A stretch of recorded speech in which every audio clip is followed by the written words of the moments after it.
বাংলাদেশের উপর ভিসা নিষেধাজ্ঞা ও নির্বাচন নিয়ে আবারও কথা বলেছেন মার্কিন পররাষ্ট্র দপ্তরের মুখপাত্র ম্যাথিউ মিলার।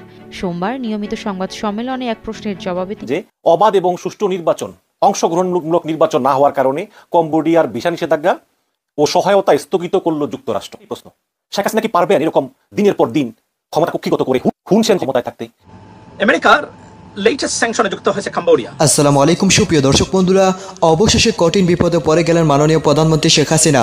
দর্শক বন্ধুরা, আবারও নতুন করে মার্কিন যুক্তরাষ্ট্র থেকে নিষেধাজ্ঞা এসেছে বাংলাদেশের উপর এবং সেই সাথে মার্কিন পররাষ্ট্রমন্ত্রী সেই সকল বিষয়গুলো জানিয়েছেন। তো দর্শক বন্ধুরা, এবং অন্যদিকে কম্বোডিয়াতে অবাধ এবং সুষ্ঠু নির্বাচন বাস্তবায়ন করতে না পারায় কম্বোডিয়াতে পরিপূর্ণভাবে ভিসা নিষেধাজ্ঞা এবং সেখানে অনেক কঠিন বার্তা দিয়েছে আমেরিকা থেকে। তো দর্শক বন্ধুরা, তাহলে কি বাংলাদেশের অবস্থাও সেম হতে চলেছে? আর সেই সকল বিষয়গুলোকে কেন্দ্র করে আপনাদের মাঝে অত্যন্ত চমৎকার কিছু প্রতিবেদন তুলে ধরেছি।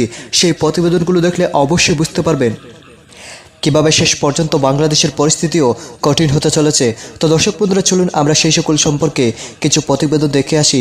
এবার বাংলাদেশের উপর কি নতুন করে নিষেধাজ্ঞা দিয়েছে।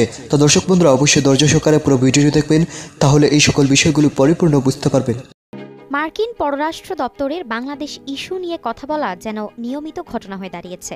বাংলাদেশের উপর ভিসা নিষেধাজ্ঞা ও নির্বাচন নিয়ে আবারও কথা বলেছেন মার্কিন পররাষ্ট্র দপ্তরের মুখপাত্র ম্যাথিউ মিলার। সোমবার নিয়মিত সংবাদ সম্মেলনে এক প্রশ্নের জবাবে তিনি বলেন, যুক্তরাষ্ট্র বাংলাদেশে বা বিশ্বের অন্য কোনো দেশে বিশেষ কোনো রাজনৈতিক দলের পক্ষে অবস্থান নেয় না, কিন্তু তারা বিশ্বাস করে বাংলাদেশ সহ বিশ্বের সব দেশেই অবাধ ও সুষ্ঠু নির্বাচন হওয়া উচিত।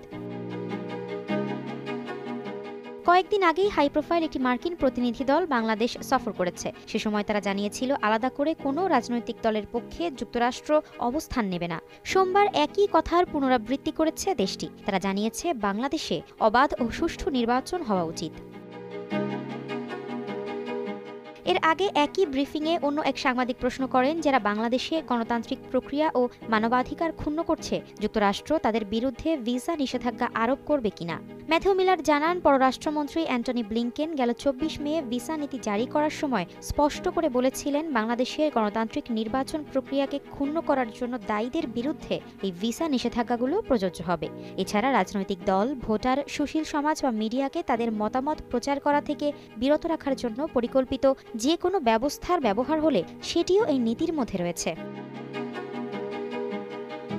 এই পর্যায়ে ওই সাংবাদিক বাংলাদেশে মানবাধিকার কর্মীদের হুমকি, হয়রানি এবং বিচারের শিকার হওয়ার বিষয়টি সামনে আনেন। বাংলাদেশের সবচেয়ে বড় উন্নয়ন সহযোগী হিসেবে যুক্তরাষ্ট্রের জন্য এটি উদ্বেগজনক কিনা সেই প্রশ্ন রাখেন তিনি। জবাবে মার্কিন পররাষ্ট্র দপ্তরের এই মুখপাত্র বলেন, সাধারণ নিয়ম হিসেবে গণতান্ত্রিক সমাজে স্বাধীনভাবে সবাইকে তাদের ভূমিকা ও দায়িত্ব পালন করার সক্ষমতাকে সমর্থন করা উচিত।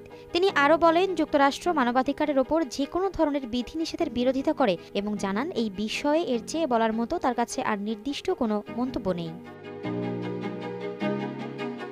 আফসারা নাজ, কালবেলা। নিকারাগুয়া, হন্ডুরাস, নাইজেরিয়ার পর within last 6 months latest country Cambodia. কম্বোডিয়ার উপরে স্যাংশন দিয়েছে যুক্তরাষ্ট্র বা নিষেধাজ্ঞা,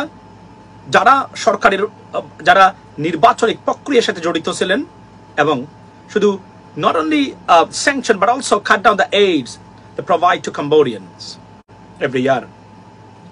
বিগত 30 বছরে প্রায় $3 billion সাহায্য সহযোগিতা ইউনাইটেড স্টেটস গভর্নমেন্ট করেছে। গত বছর এবং কোভিড রেসপন্সে সবচেয়ে highest aids provided by the United States of America, yet they didn't listen to them. They urged the government to arrange a free, fair and credible, also inclusive election, but they didn't listen to it. Why? Because it is widely believed that this government, এই সরকার, Cambodian government, কিছুটা না pro Chinese এবং pro Russian. এজন্য আমেরিকার কথা তারা না শুনে তারাই রাষ্ট্র ক্ষমতায় থাকতে চেয়েছেন তাদের সহযোগিতা নিয়ে। এজ এ রেজাল্ট স্যাংশন খেয়েছেন। প্রত্যেকটা জায়গায় এই খবরটা বাংলাদেশের সব নিউজ পেপারে এবং ইন্টারন্যাশনাল যত নিউজ আছে সেটা, এবং এটা লেটেস্ট ধারাবাহিক প্রক্রিয়া বর্তমান বাইডেন অ্যাডমিনিস্ট্রেশনের গণতন্ত্রকে প্রমোট করা এবং punish those culprits who destabilise Democratic process. এবং এই ইনক্লুসিভ শব্দটা নিশ্চয়ই আপনারা very familiar with this.